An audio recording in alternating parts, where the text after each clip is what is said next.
Bonjour à tous, donc aujourd'hui on se retrouve pour une petite vidéo, donc je me présente. Je m'appelle Eldridge et depuis peu je suis le gérant de la société Autocleanet, donc société de services de nettoyage de véhicules à domicile. Donc voilà, donc aujourd'hui je vous présente une petite vidéo qui va être récapitulative d'un avant-après sur le véhicule de ma femme, donc à savoir un Citroën C4 Picasso de 2010. Donc je vais effectuer dessus un lavage simple, donc le véhicule a déjà été préparé auparavant, donc j'entends par là il a subi une protection. Donc on va faire le tour ensemble, donc je vais vous montrer exactement qu'est-ce que je vais faire. C'est parti!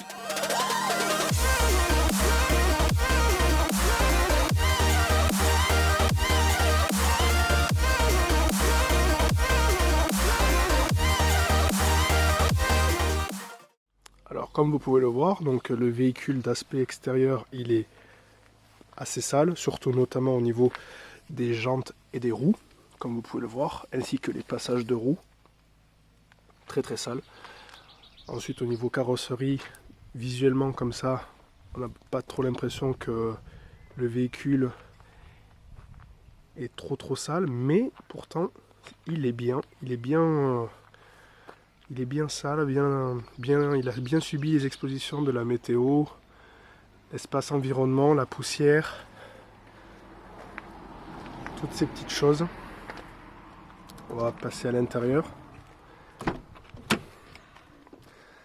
L'intérieur aussi va subir un bon nettoyage, un bon entretien.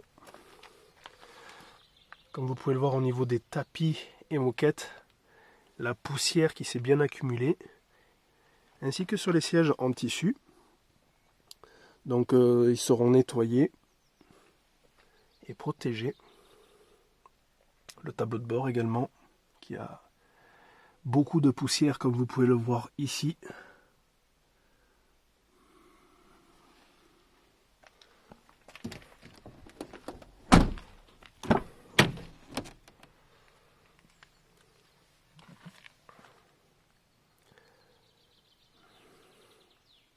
Quand vous avez des enfants,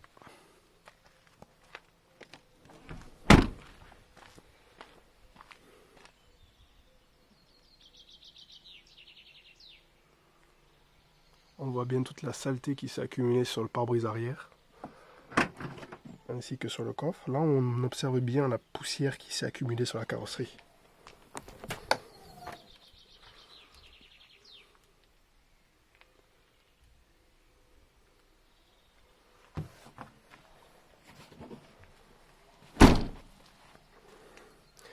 Donc voilà, donc ce que j'effectuerai, ce sera un bon lavage de la carrosserie avec un pré-lavage, nettoyage des vitres, et après je m'occuperai de l'intérieur. Donc je vous propose de vous installer bien confortablement et surtout j'espère que vous apprécierez les images. Merci à tous. Alors on commence toujours par nettoyer les roues, donc d'abord je rince la surface histoire d'enlever le surplus de saleté qu'il y a dessus, puis je vais appliquer un nettoyant multi-usage, donc pour ma part ce sera le All Clean Plus de chez Chemical Guys que je vais utiliser et que j'ai dilué dans une bouteille spray 1/10, c'est-à-dire une dose de produit pour 10 doses d'eau déminéralisée. Je vais frotter ce produit sur le flanc de la roue à l'aide d'une brosse à poil dur, dans le but de frotter et de préparer la surface à un dressing pneu qui sera appliqué par la suite. Ensuite, je rince la surface et après je m'occuperai de nettoyer les jantes.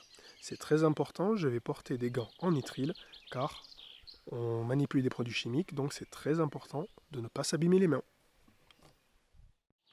Alors maintenant que je me suis occupé de laver les roues, je vais nettoyer les jantes. Donc j'utilise la méthode des 2 seaux, c'est-à-dire un seau avec de l'eau chaude et du shampoing automobile, celui de votre choix, dans lequel il y a tous mes ustensiles pour pouvoir laver les roues, c'est-à-dire brosse pour les jantes, brosse pour les passages de roues, un pinceau de detailing pour pouvoir passer dans des endroits inaccessibles tels que les boulons de roue par exemple, mais aussi mon gant de lavage.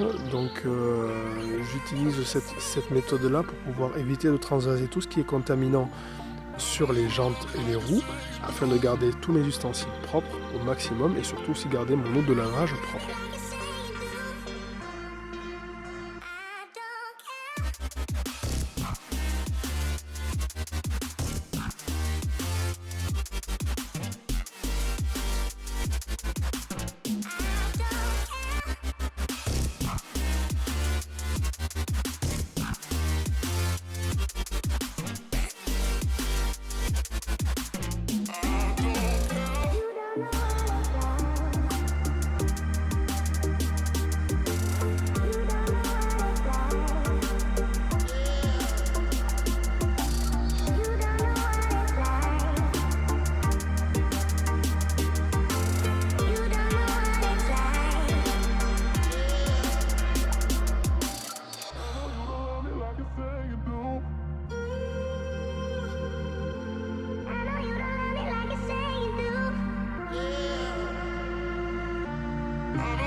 Another day to live through.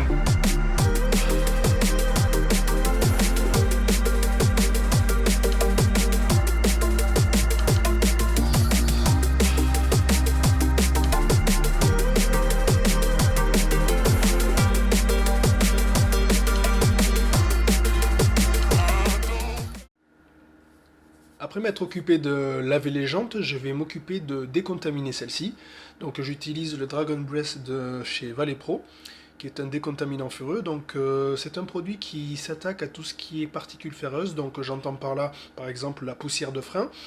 C'est un produit qui est translucide et il a une réaction chimique une fois qu'il est au contact de celle-ci qui fera qu'il va passer à une couleur mauve. À partir du moment où il passe à une couleur mauve, ce sera le signe qu'il aura bien fait son travail. Donc en général, on laisse agir à peu près entre 4 et 5 minutes, le temps que le produit fasse son effet.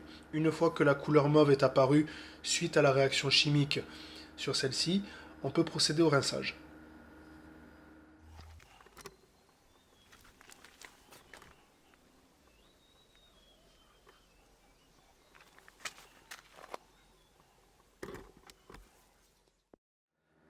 Après avoir décontaminé et rincé les jantes, je vais m'occuper de les protéger. Donc je vais utiliser ce produit, le Giant Wet Coat, qui est une protection rapide hydrophobe pour les jantes, mais aussi pour la carrosserie. Donc c'est un produit qui est très simple d'utilisation. Quand vos parties sont encore mouillées, il suffit tout simplement de vaporiser le Giant Wet Coat sur la surface en question et de rincer aussitôt, ce qui fait que la protection s'active au contact de l'eau et ça facilitera à l'avenir le nettoyage de celle-ci. Maintenant que les jantes sont protégées, je vais passer à la technique du Snow Foam, le pré-lavage. Donc je vais utiliser ce shampoing-ci, le Honeydew Snow Foam de chez Chemical Guys, qui est un shampoing moussant au pH neutre, prévu pour le pré-lavage. Donc je l'ai préparé dans une bouteille pour canon à mousse avec une préparation de 60 ml de produit et 600 ml d'eau chaude. Donc c'est un bon compromis pour pouvoir avoir une belle mousse que vous verrez en suivant. Donc une fois que la mousse aura été pulvérisée sur la voiture, je vais utiliser un pinceau pour pouvoir passer dans les endroits inaccessibles tels que les joints de fenêtre, la calandre, les logos. Et je vais utiliser pour compléter ceci mon nettoyant multi-usage dilué pour l'extérieur 1/10. Donc voilà, on laisse à peu près agir 4-5 minutes, le temps de faire toute la voiture, et après on procède au rinçage.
Maintenant que le prélavage il est terminé, je vais procéder au lavage manuel de la carrosserie. Donc je vais utiliser la méthode des 2 seaux et 2 gants en microfibre, une pour la partie supérieure de la voiture et l'autre pour la partie basse au niveau des roues.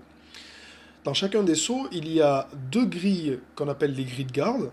Donc ce sont des grilles qui nous permettent à chaque fois que l'on va plonger notre gant de lavage pour pouvoir le nettoyer, nous allons frotter ce gant contre cette grille qui, à l'aide d'un flux circulaire au fond du seau et les ailettes que vous avez vues en dessous, ça va permettre de casser et de pouvoir se débarrasser des saletés que nous avons sur notre gant pour pouvoir ensuite le replonger dans notre seau de lavage et ainsi éviter de transvaser des contaminants.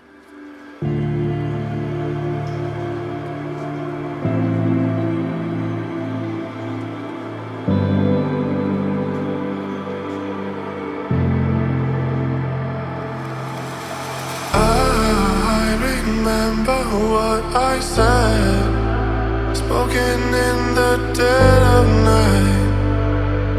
We're through.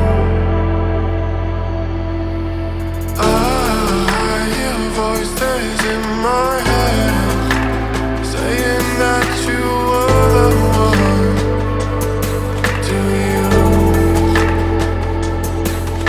So why does it hurt? I left you first, can't admit it to myself, but I guess I was wrong. Knew the entire time you were my dearly beloved. You were my dearly beloved. You were my dearly beloved. Pendant l'étape de lavage de la carrosserie, j'en profite pour nettoyer les insectes qui sont écrasés sur le pare-choc. Donc j'utilise le Bug Off de chez Autoglance. Donc je pulvérise généreusement le produit sur toutes les surfaces où s'écrasent les insectes. Donc ça peut être le capot, le pare-choc, les rétroviseurs, le pare-brise. Donc on pulvérise généreusement le produit partout. Et ensuite, à l'aide de notre gant de lavage suivant la zone en question à traiter, on frotte pour pouvoir enlever les insectes. Et bien sûr, à la fin, je rincerai le tout.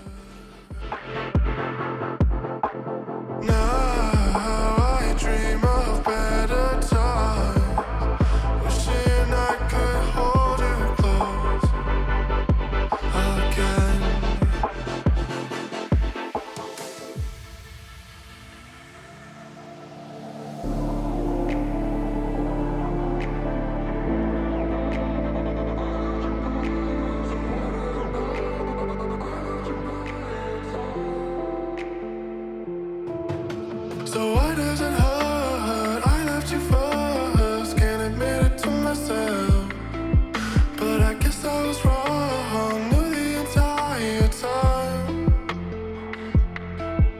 So why does it hurt? I left you first, can't admit it to myself, but I guess I was wrong. Knew the entire time. You were my dearly beloved.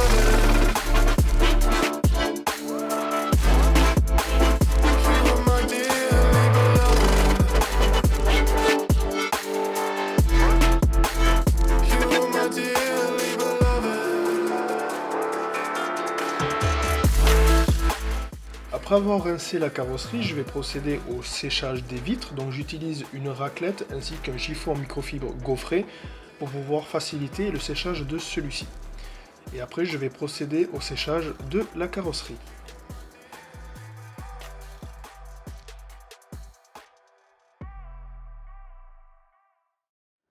Après m'être occupé de sécher les vitres, je vais m'attaquer à sécher la carrosserie tant qu'elle est encore humide. Donc je vais utiliser ma microfibre de séchage, mais aussi je vais utiliser mon Quick Detailer. Donc je vais utiliser le Smooth Velvet de chez Autoglance.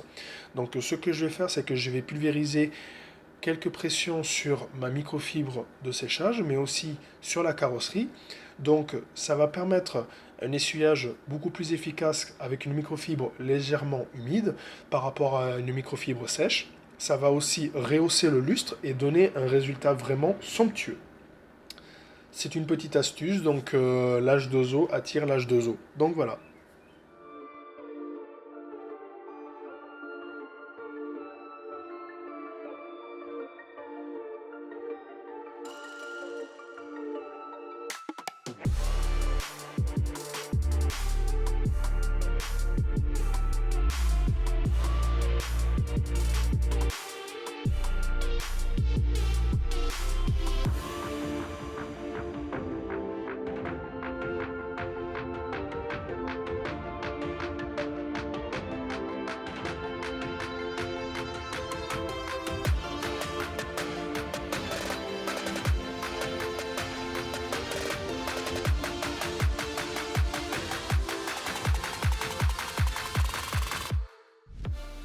Après avoir séché la carrosserie, je vais m'attaquer à nettoyer les vitres. Donc je vais utiliser l'Invisible Glass qui est un nettoyant à vitres déjà prêt à l'usage qu'on peut trouver dans n'importe quel magasin de centre automobile, ainsi qu'une microfibre gaufrée. Donc je vais pulvériser quelques pressions sur la vitre et faire le mouvement du carré. Donc je vais faire le contour de la vitre et ensuite faire des mouvements croisés et retourner la microfibre pour un essuyage nickel.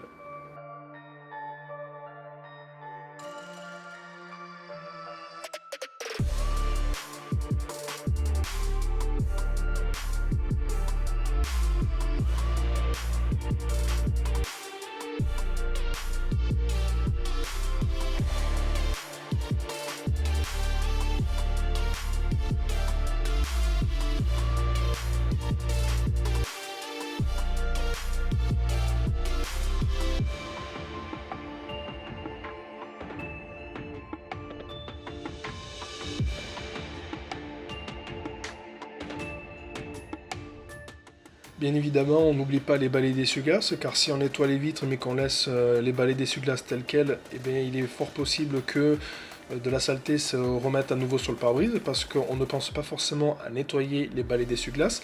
Donc j'ai pulvérisé une ligne de produit sur la microfibre, et je pince le balai et j'essuie toute la longueur du balai pour pouvoir enlever le maximum de saleté.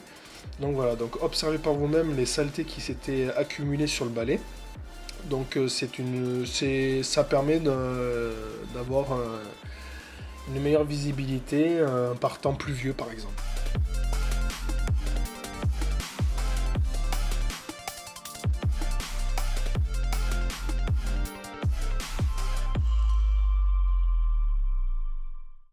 Après avoir nettoyé les vitres, je vais les protéger, donc je vais utiliser le Rainix anti-pluie qui est une protection hydrophobe pour les vitres.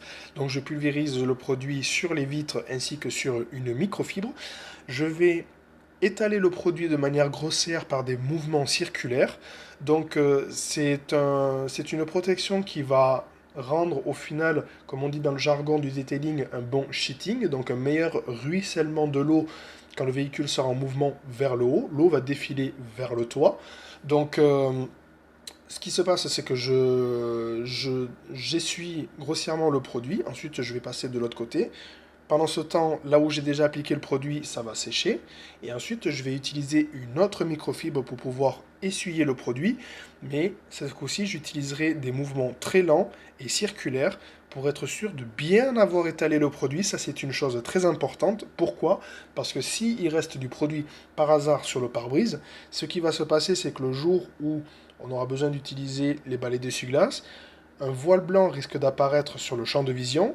Ce sera désagréable pour la conduite et pas très sécuritaire parce que du coup, ça pourrait être très dangereux vu que ça va brouiller le champ de vision. C'est pour ça que j'insiste fortement sur ce côté de bien essuyer le produit avec la deuxième microfibre.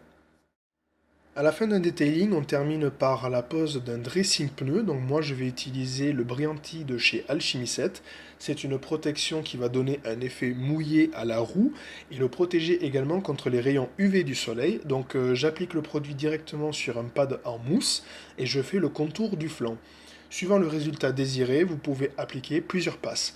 Donc voilà, donc on termine en principe un detailing par la pose d'un dressing à pneus.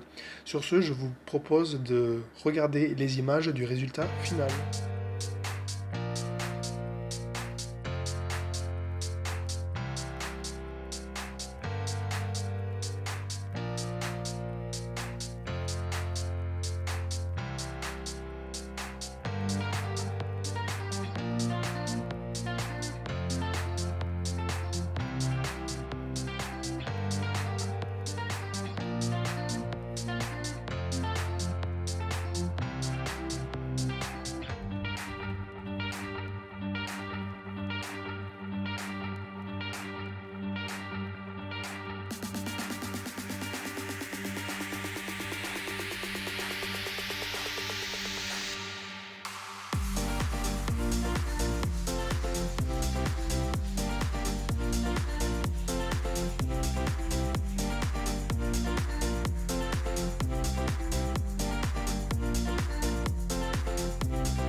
Retrouvez-moi sur Facebook et Instagram, Autoclinette. À bientôt!